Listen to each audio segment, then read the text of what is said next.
almamış. Coğrafi işaret için başvurulmuş ağrı döneri için. Ağrı döneri Türkiye'de meşhur bir döner çeşididir. Yöresel bir dönerdir. Biz bunun çalışmalarını yaptık.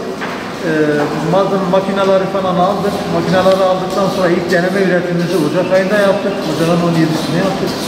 Ondan sonra Şubat'ın 20'sinden itibaren de bir seri üretime geçtik. Günde aşağı yukarı her bir kalıpta 220-225 kilo pişmiş döner çıkmaktadır. Biz bu dönerlerimizi yarımşar kilo ve 250'şer gram pişmiş şekilde, şoklu bir şekilde paketleyip, şoklayıp satışa arz ediyoruz. Bizde şu anda 225 kilo günlük bir pişmiş döner olarak çıktı olarak 225 kilo.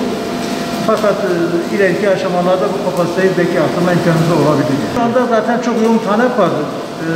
Hakikaten bu talebi bayağı talep vardı. Bu talebi yetiştirmekte güçlük çekiyoruz. Bunun için belki ileriki aşamada belki kapasite artırmana da gidebiliriz. Bizim kurumun, Etüt kurumunun 18 tane mağazasına hepsine satılmaktadır.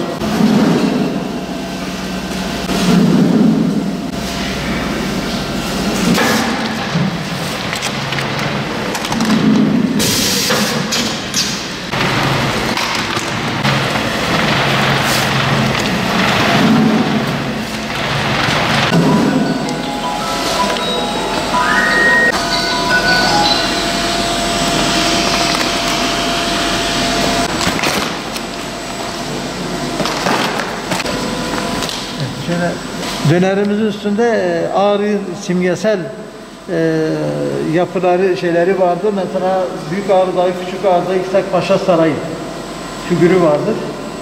Bu şekilde piyasa arz ediyor.